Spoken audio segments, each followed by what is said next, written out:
CM దగ్గరే శాంతి భద్రతలు ఉన్నప్పుడు, లేకపోతే సీఎం దగ్గరే దర్యాప్తు ఏజెన్సీలు పనిచేస్తున్నప్పుడు ఎంతవరకు ట్రాన్స్పరెంట్గా ఇన్వెస్టిగేషన్ జరుగుతుంది అనేది కూడా ఒక పాయింట్. పొన్నవోలు గారు ఏం చెప్తారు దానికి? అంటే వీళ్ళకి ఒక స్వతంత్రత ఉండాలి కదా, ఇలాంటి రాజకీయ ఒత్తిడికి కానీ లేకపోతే ఇలాంటి వాటికి వేటికి లొంగకుండా వాళ్ళు పనిచేయాలంటే. ఒక మినిస్టర్ వచ్చి నవ్వుతూ మేము చెప్తున్నాము మీరు కేసు క్లోజ్ చేయండి అని చెప్పానంటే ఇంకా వాళ్ళ స్వతంత్రత ఏది?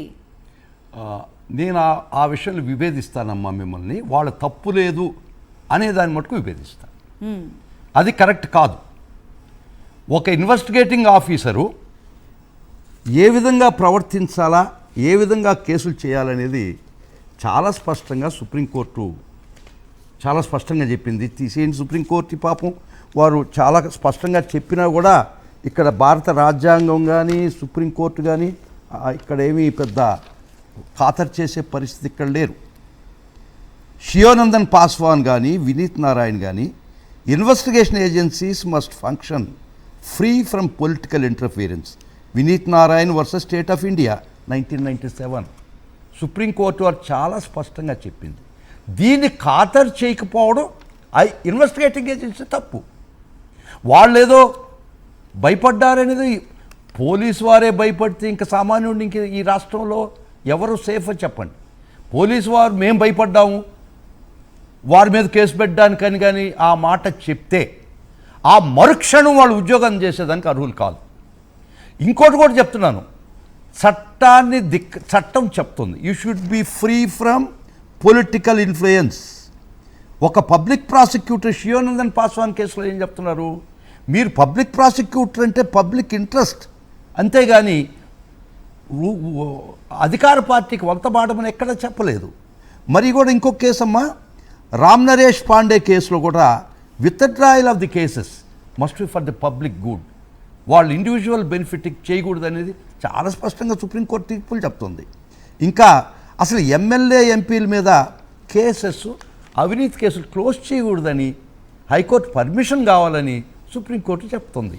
చాలా సుప్రీంకోర్టు తీర్పులన్నిటినీ ఉల్లంఘించి మేము భయపడ్డాము, మాకు వీల్లేదు, మాకు తప్పలేదు అని ఏ ఆఫీసర్ చెప్పినా కూడా మరుక్షణం వాళ్ళు ఉద్యోగం చేసేదానికి అర్హులు కారు.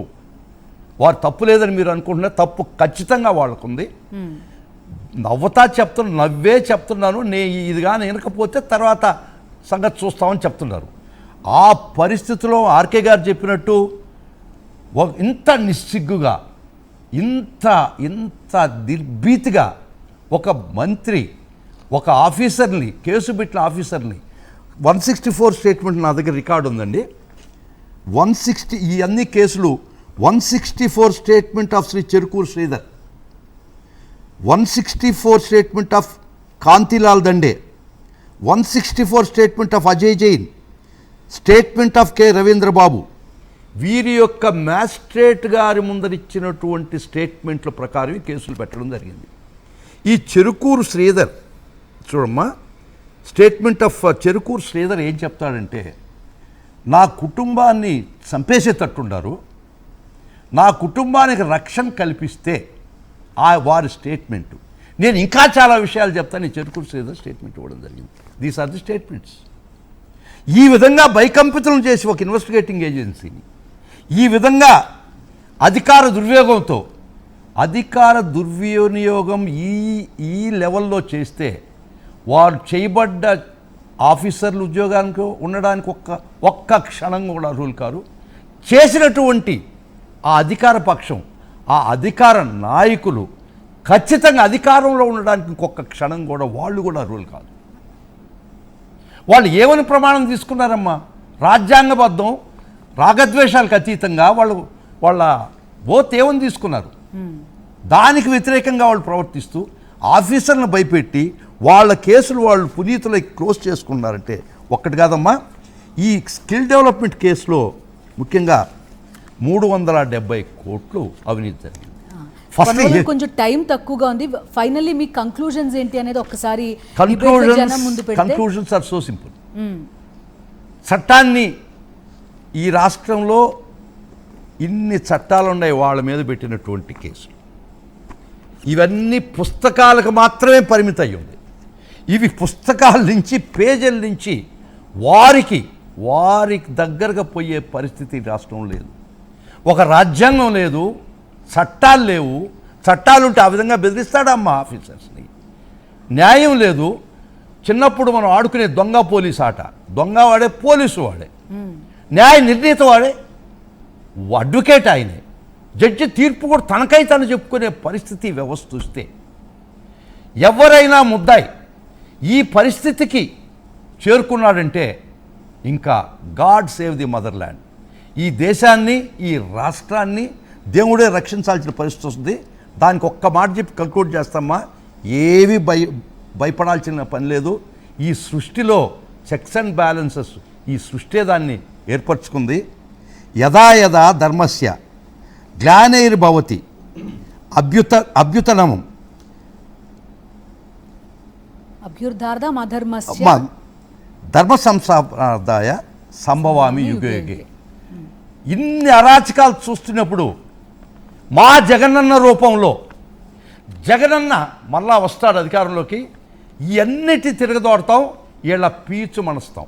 కాబట్టి సంభవామి యుగే యుగే మా నాయకుడు మరలా అధికారంలోకి వస్తాం, అప్పుడు ఇవన్నీ తిరగదోడతాం. వీటికన్నిటికీ పరిష్కారం ఆ రోజు మాత్రమే. రైట్, సంభవామి యుగే యుగే మా జగనన్న. రైట్ అండి. ఆర్కే గారు మీ కంక్లూజన్ ఏంటి?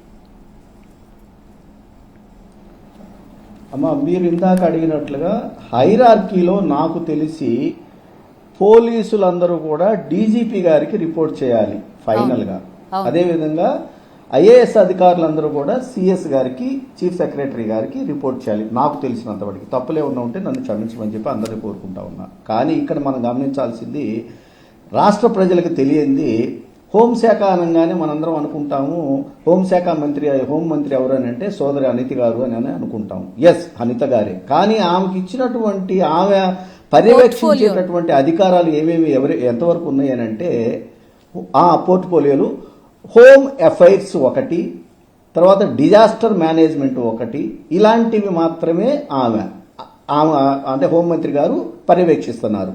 రెండవది అడిషనల్ ఎస్పీ స్థాయి పైన ఉంటే అక్కడి నుంచి కిందకి హోంగార్డు గారి వరకు కూడా హోంశాఖ మంత్రి గారు పర్యవేక్షిస్తున్నారు.